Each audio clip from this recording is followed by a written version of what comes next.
पहली बार आई थी ना, तो मैं गोवर्धन परिक्रमा के लिए जा रही थी। दोस्तों, वृंदावन के बेहद चर्चित और लोकप्रिय कथावाचक इंद्रेश महाराज की शादी को लेकर हर जगह बात हो रही है।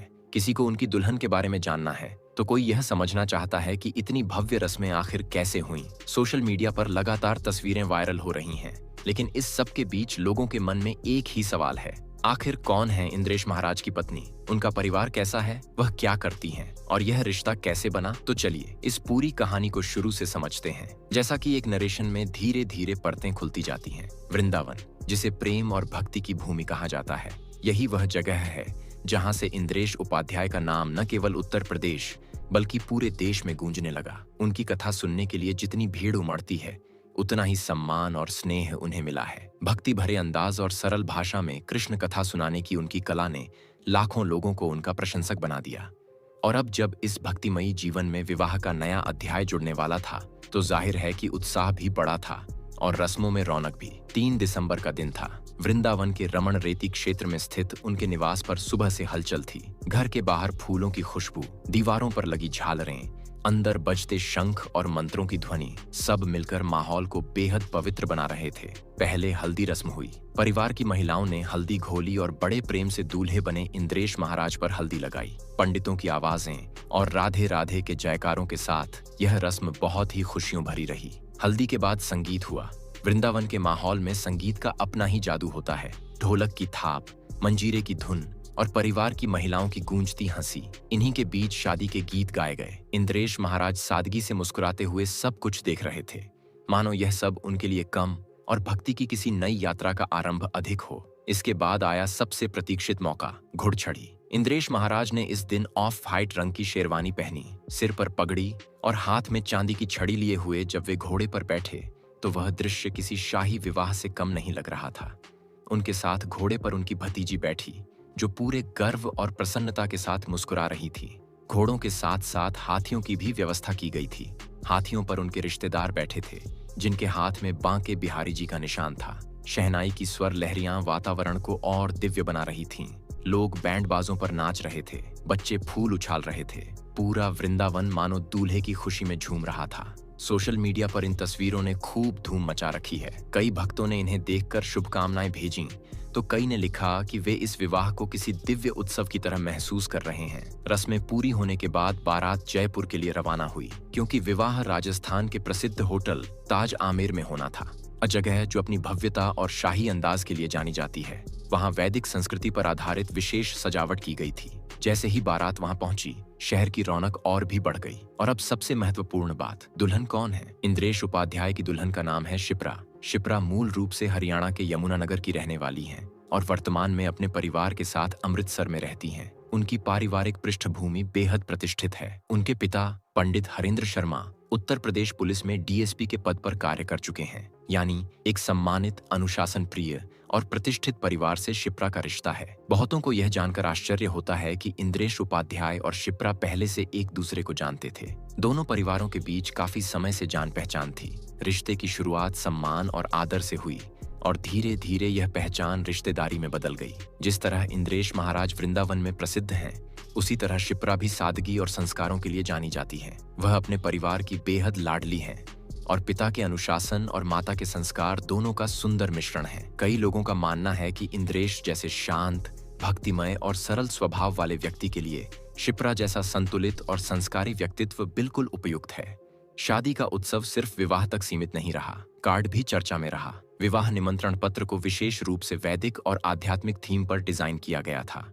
कार्ड में श्रीनाथ जी की मनोहारी छवि छपी थी। इसके साथ वृंदावन के विभिन्न मंदिरों का प्रसाद शामिल था।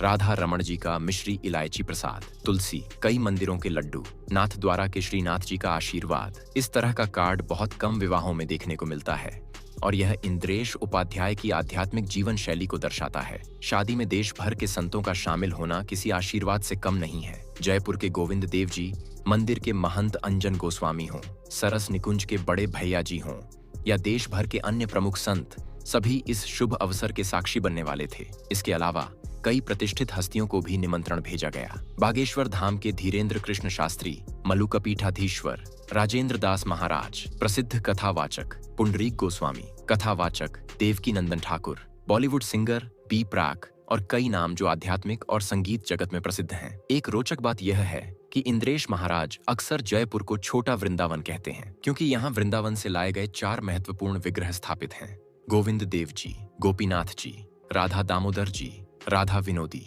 लाल जी। यही वजह है कि इंद्रेश के मन में जयपुर के लिए विशेष प्रेम है और शायद इसी कारण उनका विवाह भी इसी शहर में आयोजित किया गया। होटल ताज आमेर को पूरी तरह वैदिक और आध्यात्मिक अवधारणा के अनुसार सजाया गया है। 5 दिसंबर को सुबह 10 बजे से दोपहर 1 बजे तक विवाह के फेरे हुए और रात में भव्य रिसेप्शन आयोजित किया गया। देश विदेश के मेहमान, भक्त, संत, परिवारजन सब इस मंगल अवसर के साक्षी बने। शादी में हर रस्म से यह महसूस होता था कि यह सिर्फ 2 लोगों का मिलन नहीं है, बल्कि 2 संस्कृतियों, 2 परिवारों और 2 आध्यात्मिक परंपराओं का सुंदर संगम है। यह विवाह सिर्फ भव्य नहीं, बल्कि भावनाओं, आशीर्वाद और परंपराओं से भरपूर था। तो दोस्तों, जहां हमने कहानी को छोड़ा था, वहीं से आगे बढ़ते हैं। हम शादी की रस्मों, दूल्हा बने इंद्रेश उपाध्याय की भव्य घुड़चढ़ी, जयपुर पहुंची बारात और दुल्हन शिप्रा की पारिवारिक पृष्ठभूमि पर बात कर चुके थे। अब बारी है इस विवाह के उन पहलुओं की जिसने इसे सिर्फ एक शादी नहीं, बल्कि एक आध्यात्मिक उत्सव जैसा बना दिया। जयपुर का होटल ताज आमेर जब इस विवाह के लिए सजाया गया तो ऐसा लग रहा था कि जैसे किसी पौराणिक कथा की पृष्ठभूमि को सामने लाकर रख दिया गया हो। हर दीवार पर, हर दरवाजे पर और हर कोने में फूलों, पीतल के दीपों, वैदिक आकृतियों और पौराणिक प्रतीकों का ऐसा मिश्रण था कि देखने वाले का मन स्वयं ही भाव विभोर हो जाता था। मेहमान जैसे ही होटल में प्रवेश करते, पहले उन्हें बड़ा सा स्वागत द्वार दिखाई देता, जिस पर पीले गुलाबी फूलों की लड़ियां और बीच में लिखा था शुभ विवाह शिप्रा एवं इंद्रेश। लेकिन सबसे खास बात यह थी कि द्वार के दोनों तरफ वृंदावन के 4 प्रमुख विग्रहों की छोटी छोटी प्रतिकृतियां रखी गई थीं, मानो जयपुर में ही छोटा सा वृंदावन जीवित कर दिया गया हो। विवाह स्थल पर वेदियों की सजावट देखते ही बनती थी। साफ सफेद कपड़े, पीले कुशन, पीतल के कलश, बेलपत्र, पीले आम्रपल्लव सब मिलकर वातावरण को बेहद पवित्र बना रहे थे। चारों तरफ वेद मंत्रों की ध्वनि गूंज रही थी और हर मेहमान इस वाइब्रेशन को दिल से महसूस कर पा रहा था। कई बुजुर्गों ने तो कहा कि ऐसा विवाह उन्होंने वर्षों बाद देखा है, जहां आधुनिकता और परंपरा दोनों का संतुलन इतनी खूबसूरती से बना हो। अब बात करते हैं दुल्हन शिप्रा की। जब वह जयमाला के लिए तैयार होकर बाहर आईं, तो सबकी नजरें ठहर गईं। शिप्रा ने लाल और सुनहरे रंग का पारंपरिक राजस्थानी शैली का लहंगा पहना था, जो उनके व्यक्तित्व में और भी निखार ला रहा था। उनके चेहरे पर कोई बनावट नहीं, बल्कि स्वाभाविक मुस्कान और साधारण सज-धज थी, जिससे लगता था कि वह सिर्फ दुल्हन नहीं, बल्कि भक्ति और शालीनता का रूप है। कई महिलाओं ने कहा कि उनकी आंखों में ऐसी सरलता है जो उन्हें बेहद आकर्षक बनाती है। जेवरों में ज्यादा भव्यता नहीं रखी गई थी। एक सुंदर हार, कान के झुमके और माथे पर बिंदी, इतना ही। शिप्रा ने जानबूझकर हल्के गहने चुने थे, ताकि शादी का स्वरूप साधारण और आध्यात्मिक दोनों महसूस हो।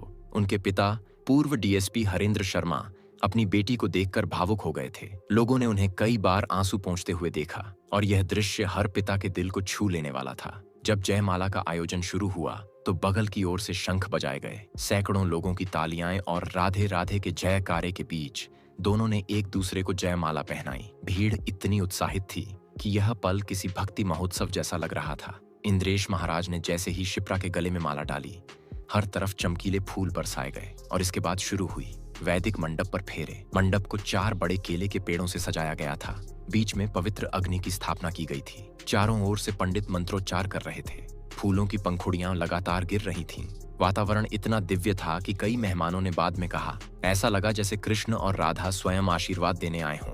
जब दूल्हा दुल्हन ने 7 फेरे लिए तो हर फेरा एक नई प्रतिज्ञा का संकेत था। सम्मान का वचन, सहयोग का वचन, पवित्रता का वचन, परिवार की जिम्मेदारी का वचन, जीवन भर साथ निभाने का वचन। इंद्रेश महाराज के चेहरे पर गंभीरता और प्रसन्नता दोनों झलक रही थीं, जबकि शिप्रा बेहद शांत और संयमित थीं। फेरों के बाद कन्यादान हुआ। शिप्रा के पिता ने बेटी का हाथ इंद्रेश के हाथ में रखते हुए कहा, अब यह आपकी जिम्मेदारी है, इसे हमेशा सम्मान, प्रेम और सुरक्षा दें। यह सुनकर शिप्रा की मां भी भावुक हो गईं, लेकिन यह भावुकता दुख की नहीं, बल्कि संतोष और खुशी की थी। अब बात करते हैं इस समारोह में शामिल संतों और प्रमुख हस्तियों की। देश के कई बड़े महंत, कथावाचक, आध्यात्मिक नेता और प्रतिष्ठित व्यक्तित्व वहां मौजूद थे। धीरेन्द्र कृष्ण शास्त्री के आगमन पर लोगों ने खूब उत्साह दिखाया। राजेंद्र दास महाराज, पुंडरीक गोस्वामी, देवकीनंदन ठाकुर, हर किसी ने वर वधू को आशीर्वाद दिया। इनके साथ साथ संगीतकार बी प्राक और कुछ फिल्मी हस्तियां भी समारोह का हिस्सा थीं। इस शादी में एक और खास बात थी, प्रसाद की व्यवस्था। भोजन के पहले हर मेहमान को वृंदावन और नाथद्वारा से आया हुआ प्रसाद दिया जा रहा था। लोग इसे सिर्फ प्रसाद नहीं बल्कि वृंदावन की पवित्र ऊर्जा का आशीर्वाद मानकर ग्रहण कर रहे थे। रस्मों के बीच कई बार इंद्रेश महाराज ने मेहमानों से कहा, जयपुर मेरे लिए हमेशा विशेष रहा है। मैंने इसे मन से छोटा वृंदावन माना है और आज इस शहर में जीवन की सबसे बड़ी खुशी मिल रही है। अब आते हैं रिसेप्शन की ओर। रात में होटल ताज आमेर को रोशनी से जगमग कर दिया गया। ऐसा लग रहा था जैसे पूरा महल सोने की परत में ढक दिया गया हो। बाहर फेरी लाइट्स, अंदर झूमर, मंच पर सुर्ख गुलाबों की सजावट, हर ओर रॉयल अंदाज। दुल्हन शिप्रा ने इस बार हल्के गुलाबी रंग का गाउन पहना। इंद्रेश महाराज ने क्रीम रंग का बंद गला। दोनों की जोड़ी इतनी सुंदर लग रही थी कि कई मेहमानों ने कहा, इनकी जोड़ी सच में ऊपर वाले ने बनाई है। रिसेप्शन में संगीत कार्यक्रम भी आयोजित हुआ। बी प्रैक ने अपनी मधुर आवाज में भक्ति और रोमांटिक गीत दोनों गाए। उनकी धुन पर कई मेहमान झूमते नजर आए। बच्चे नाच रहे थे, बुजुर्ग मुस्कुरा रहे थे और पूरा माहौल एक उत्सव जैसा हो गया था। अब थोड़ा बात करें दुल्हन शिप्रा की निजी जीवन शैली और व्यक्तित्व की। शिप्रा पढ़ाई लिखाई में तेज हैं, परिवार की जिम्मेदार और बहुत संयमी स्वभाव की लड़की है। अपने पिता की नौकरी के चलते वह अनुशासन में पली बढ़ी। उनकी माँ बेहद धार्मिक और संस्कारी महिला हैं। शिप्रा का स्वभाव शांत, विनम्र और सरल है। वह सोशल मीडिया से दूर रहती हैं, शोर शराबा पसंद नहीं करती। उनकी यही सादगी लोगों को प्रभावित करती है। कई लोग पूछते हैं, शिप्रा क्या करती हैं? शिप्रा फिलहाल घर परिवार संभालने और आध्यात्मिक रुचियों को आगे बढ़ाने पर ध्यान देती हैं। वह इंद्रेश उपाध्याय के कार्यों में भी सहयोग करेंगी, विशेषकर कथा, सेवा कार्य और सामाजिक गतिविधियों में। अब बात करें नए रिश्ते की शुरुआत की।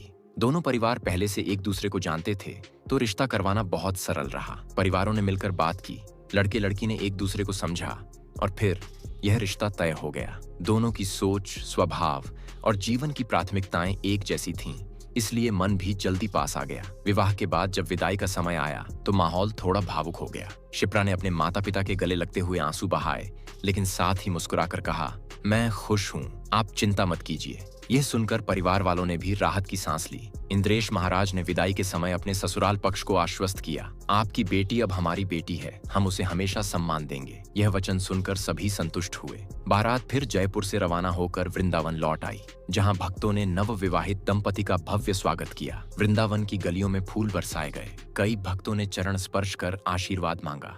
शहर का वातावरण मानो उत्सव में बदल गया था। शादी के बाद सोशल मीडिया पर हजारों संदेश आए। किसी ने कहा, शिप्रा बहुत सुंदर और संस्कारी हैं। किसी ने कहा, दूल्हा दुल्हन की जोड़ी राधा कृष्ण जैसी है। और कई लोगों ने लिखा, हमने ऐसी आध्यात्मिक शादी बहुत कम देखी है। शादी पूरी होते ही दोनों ने एक छोटी सी प्रार्थना की कि उनका जीवन भक्ति, प्रेम, सेवा और समझदारी की राह पर हमेशा स्थिर रहे। दोस्तों, यह पूरी कहानी सिर्फ एक विवाह की नहीं है। यह दो संस्कारों, दो आध्यात्मिक प्रवृत्तियों और दो परिवारों का मिलन है। यह विवाह उस आदर्श का उदाहरण है जहां परंपरा, आधुनिकता, संस्कार, भक्ति और सरलता सब एक साथ चलते हैं। इंद्रेश महाराज और शिप्रा की यह नई यात्रा अब शुरू हो चुकी है। दुनिया की नजरें उन पर हैं और हजारों भक्त दिल से उनके दाम्पत्य जीवन में सुख और समृद्धि की कामना कर रहे हैं। आपकी राय क्या है? कमेंट करके बताइए। वीडियो पसंद आई हो तो लाइक, शेयर कर चैनल को सब्सक्राइब और बेल आइकन को प्रेस जरूर कर लीजिए।